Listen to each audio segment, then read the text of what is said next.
We discussed blood plasma and white blood cells in the previous video. In this video, we're going to be finishing up our discussion of blood by discussing the red blood cells and platelets and also hemostasis and coagulation. Remember that when we spin down blood, it separates out into three fairly distinctive layers. At the top, you're going to have the blood plasma. In the middle is this tiny little layer called the buffy coat. This takes up about 1% of the content of the blood, and it includes white blood cells or leukocytes and platelets.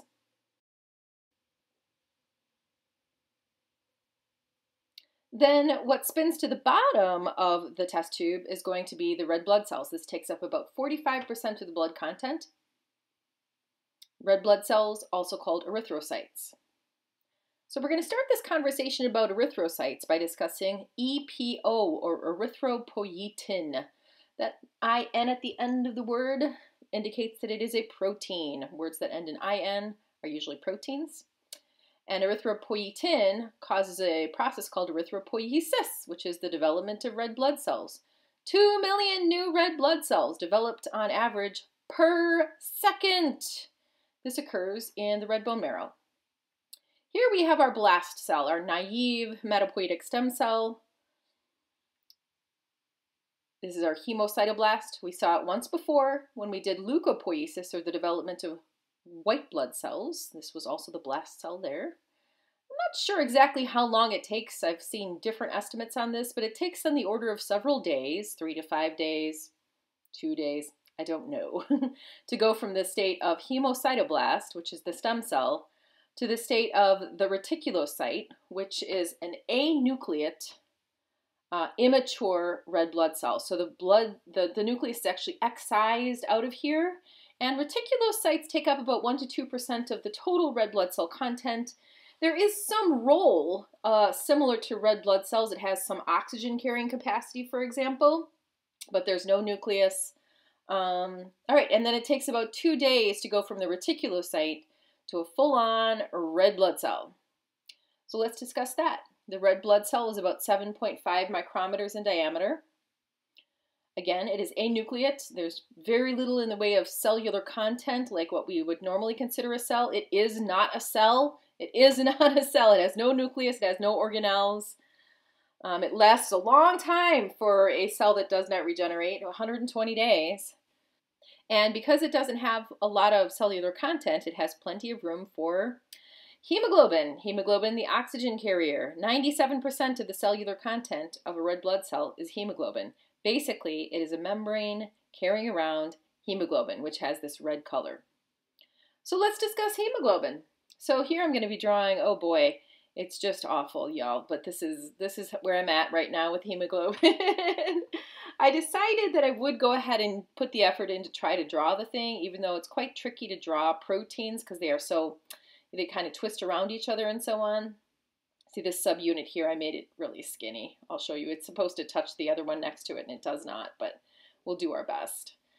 So there's going to be 4 subunits here, 4 polypeptides. Remember that when you have a protein, a lot of times proteins will have subunits or polypeptides that make up a portion of a larger protein, and that is what we have here. We have 4 subunits. There's actually 2 alpha subunits and 2 beta subunits, but we don't study that intensively in this class. There's different configurations of hemoglobin. There's the tensile and then the relaxed state, and what happens in each of those. It's not something we go into a lot of detail here, but I do find that it's important for students to simply be able to recognize this protein, to be able to recognize hemoglobin, and kind of making yourself draw the thing will sort of, encourage you to understand it a little bit better, I think.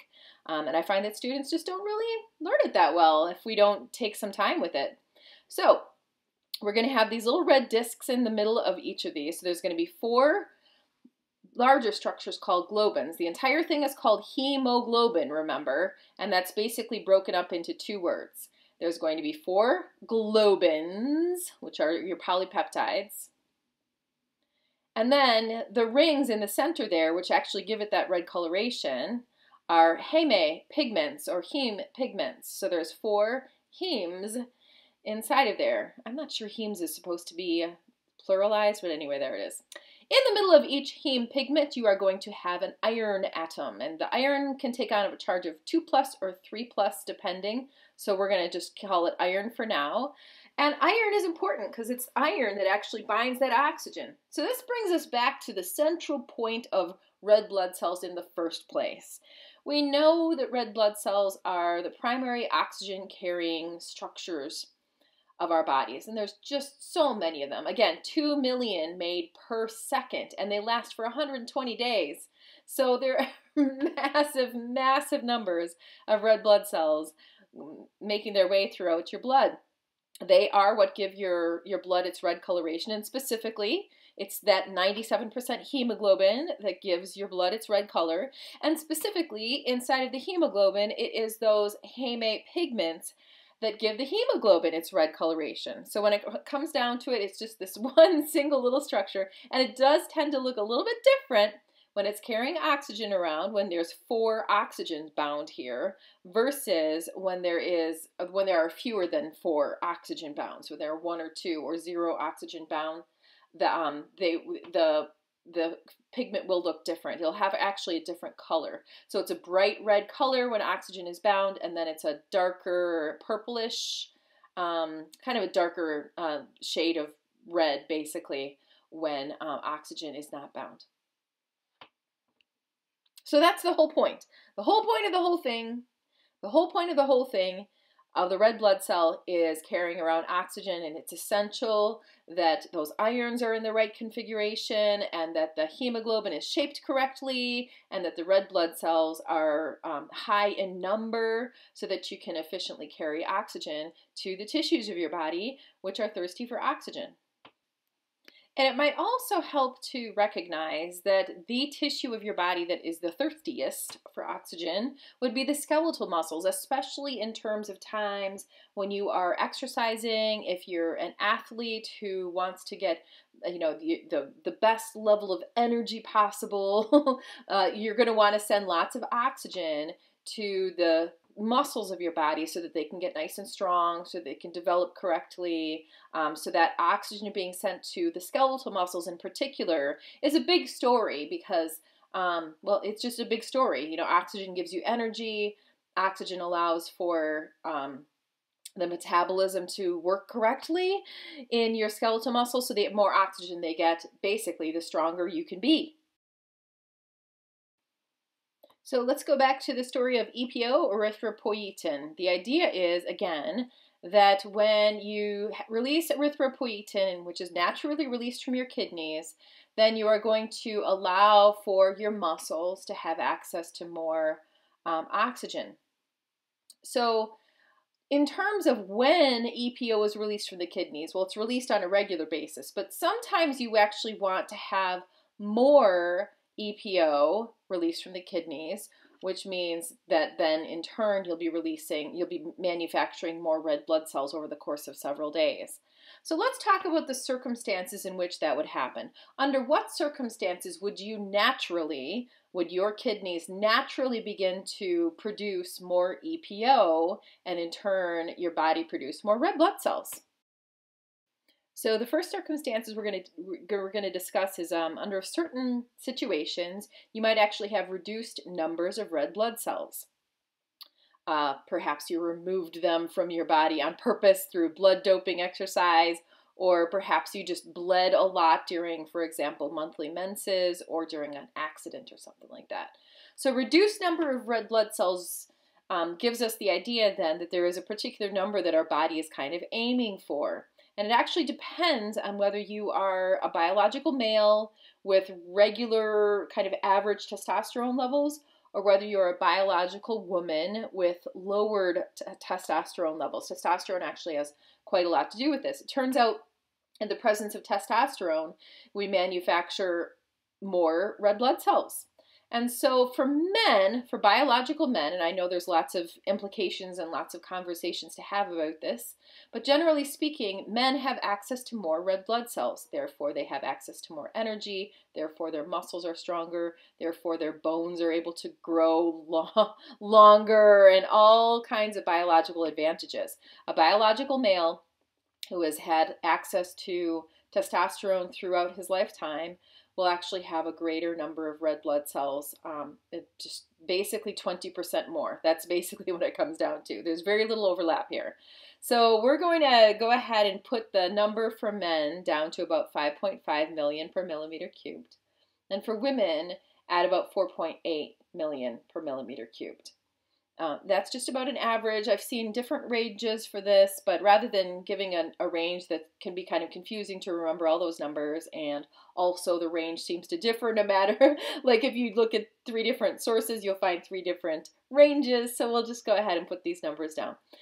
Significantly larger number on average in men, and there's not a lot of overlap there. Men can go as low as about 5.1, women can go as high as about 5.2. So like the ranges are quite separated from each other. So yeah, basically men are stronger. Men are stronger. You know, access to testosterone makes quite a difference in energy level and in strength. Just simply access to more oxygen. So under certain circumstances, you might have reduced red blood cells, and therefore your body will output more EPO in order to get those red blood cell numbers higher. The second circumstances is if you are, for example, in a mountainous area like Denver, Colorado, and there's literally less oxygen in the air, or for example, you sleep in a reduced oxygen tent, for example. In those cases, your body would start to naturally produce more EPO, so you produce more red blood cells, so you have access to more oxygen. And the third thing on the list here is your tissues are simply demanding more oxygen. Usually this would be a situation where, for example, you begin a new exercise regime, you're using muscles you haven't used before, and therefore you start angiogenesis, or the development of more blood vessels going in the direction of those muscles, and also you probably would be developing more red blood cells as well.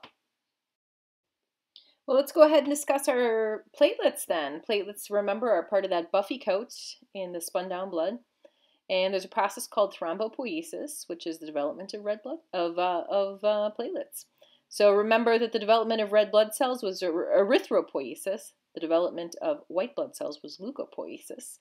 And the development of platelets is called thrombopoiesis. Now, it's worth noting that hemocytoblast there, the cell that we're drawing at the start here, the hemocytoblast is the same stem cell that began the process of erythropoiesis and leukopoiesis as well. And it's about, I've seen estimates of about 15 micrometers large, but in this case it gets quite a bit larger. With red blood cells it actually gets smaller to develop the red blood cells. But with platelets it actually gets quite a bit larger, and it creates this massive structure called a megakaryocyte over the course of about 4 to 7 days. And the megakaryocyte, as the name implies, has many nuclei. The root karyo means nucleus. So a megakaryocyte has many nuclei. It's a massive cell. It's one of the larger cells of our body, anywhere between 50 to 100 micrometers. They live to be about 5 to 10 days, and what they do is they live in the red bone marrow, and they basically slough off little bits of themselves. And all these blue granules here actually live inside of new little structures called platelets. Platelets are basically fragments of the megakaryocyte that are released and kind of blubbed off and sloughed off into the blood from the red bone marrow. All these processes, remember, happen inside of the red bone marrow. And now the platelets are able to get into the blood and become part of the circulation. Platelets are between 2 to 3 micrometers, pretty small. They live a few days, 7 to 10 days. And all those little granules inside of there that are found in the megakaryocyte and then later in the platelets would be things like serotonin, calcium, enzymes, PDGF, which is platelet-derived growth factor, ADP. All of these structures are going to be helping the platelets do their job. So you probably know platelets as having the job of plugging wounds or clotting wounds. It's a little more detail to it than that, so let's talk about the details. All right, so we're going to be discussing hemostasis, which is the stoppage of blood loss. And in order to really get into the gist of how this works, we have to draw a blood vessel here. And at kind of the far end of the blood vessel, we're going to draw a little cut. And through that cut, through that damaged blood vessel, you start to see blood is being lost. We have to do something about that, especially if it's a if it's a big wound. So the first thing that's going to happen is a vascular spasm. Basically, the blood that is flowing into that region is going to be cut off to a certain extent as we vasoconstrict the blood vessel leading to there. So we're going to be closing it off, vasoconstricting it, but it's a specific type of vasoconstriction called a vascular spasm. The second thing that happens is probably the thing that you're most familiar with, which is a platelet plug formation. This is what the platelets actually do. The platelets will come along and plug a wound.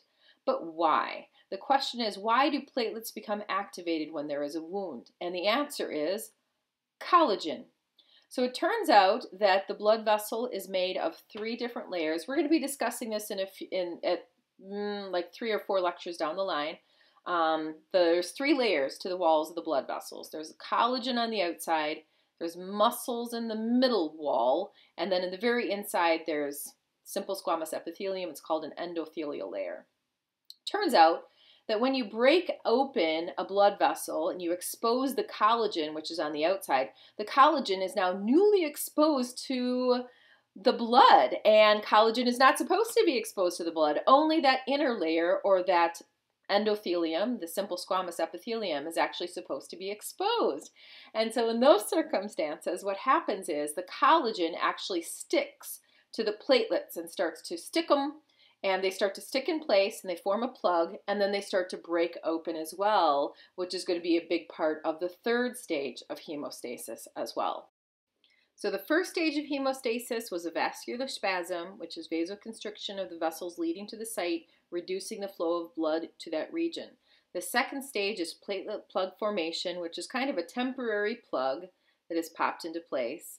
Now the 3rd stage is called coagulation, and the idea behind coagulation is that you develop a fibrin mesh. At the end of the day, and there's lots of details here, but at the end of the day you want a fibrin mesh, which is basically a protein. Fibrin is a protein that comes out of the blood and becomes activated and starts to bring some of the factors in the blood, such as red blood cells, for example, and it kind of traps them against the wall of the blood vessel and forms a more permanent barrier so that blood can no longer escape through that wound. So the platelet plug formation is temporary. The fibrin mesh becomes something that's a little bit more of a permanent structure in that region that can then turn into, for example, granulation tissue and allow for a more, a better long-term solution to plugging the wound. So the fibrin mesh is what we're after at the end of the day for coagulation. There's 3 phases to coagulation, so pay attention to these 3. The first phase of coagulation is called the production of the prothrombin activator. Now the prothrombin activator is a substance that basically allows for the rest of the coagulation process to move forward so that you eventually have a fibrin mesh. The prothrombin activator is developed one of 2 ways. There's an intrinsic pathway and there's an extrinsic pathway. Now the intrinsic pathway comes from within the blood vessels. Basically, these are factors that are found from within the blood itself, or I should say from within the blood vessel itself, including things like platelets that are already circulating through the blood, calcium. There are factors inside of here such as factor 12, which when you go from 12 to 12A, that little sub A there means activated. So we activate some factors that were already there in the first place. The intrinsic pathway is quite powerful. It does most of the work of coagulation. It does most of what is the job of producing the prothrombin activator. The other side of this is the extrinsic pathway, which does have a small role, and this is basically factors that are within the tissues that are surrounding the blood vessels. So, production of the prothrombin activator comes about because of the intrinsic pathway, a whole bunch of substances found within the blood, and this series of activations that occur inside of there, and also the extrinsic pathway, those tissue factors. Phase 2 then is going to be where we take a substance called prothrombin and we activate it into thrombin. And guess what? The substance that's in charge of doing this activation is prothrombin activator. So the thing that we developed in phase 1, the prothrombin activator, through that pretty complicated series of steps, the whole purpose of prothrombin activator is just simply to activate the second stage. So prothrombin is activated into thrombin. Now, the third phase is fibrinogen is activated into fibrin, which finally forms our fibrin mesh. And it turns out that the thrombin, developed in phase 2, was the thing responsible for converting fibrinogen into fibrin. Let's discuss prothrombin and fibrinogen for a moment. Prothrombin and fibrinogen are both inactive substances that actually float around in the blood all the time. We discussed these actually in the previous lecture. They are found as some of those plasma proteins, some of that plasma that's running around inside of your blood. Remember that there's a substantial number of proteins in there, and fibrinogen and prothrombin are two of them. So we have these inactive structures that circulate through the blood on a regular basis and are able to be activated under circumstances, especially when platelets are present in a region and have broken open and have started spilling out all of those different factors and a bunch of structures that allow for this entire process to go forward. At this point, it might be helpful to spend a moment going backwards in the process, thinking about where it's going to, and then what actually causes it to start in the first place. So we're going to start with our fibrin mesh. The fibrin mesh is what we're going for in the first place. The fibrin mesh is going to pull substances out of the blood, including things like red blood cells, white blood cells, and trap them and really make an effective plug for that wound in order to really stop that flow of blood. Now, where did the fibrin come from? Well, the fibrin came from fibrinogen. The root inogen means inactive form of something. So fibrinogen is the inactive form of fibrin. Fibrin is quite powerful, so it has this inactive structure called fibrinogen, which is circulating in the blood all the time, circulating in the blood plasma, and is manufactured in the liver originally. Fibrinogen makes up about 4% of your blood proteins, so it's actually a pretty substantial in number circulating through your blood. So that's where fibrin comes from. Fibrin comes from this inactive structure called fibrinogen. But how does it ever get activated? Well, it turns out it's activated in the presence of thrombin. Well, where did the thrombin come from? It turns out thrombin came from an inactive form of itself called prothrombin. The root pro means before. So again, prothrombin is one of those substances circulating in the blood plasma. This makes up about 1% of your plasma protein. So still a substantial number of prothrombin, inactive prothrombins circulating in your blood plasma at all times and ready to be activated. Okay, so prothrombin gets activated into thrombin and how? How does that ever happen? That happens in the presence of the prothrombin activator. And the prothrombin activator finally was created as a result of the intrinsic and extrinsic pathway that came about, hello kitty, that came about because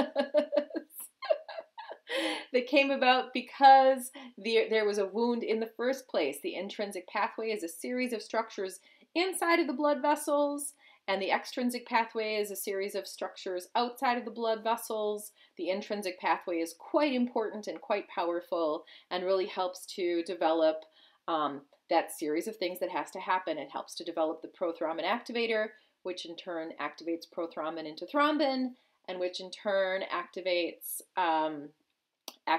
fibrinogen into fibrin and then creates the fibrin mesh, a very effective way of staunching the flow of blood. And now I think I will need to pet my cat.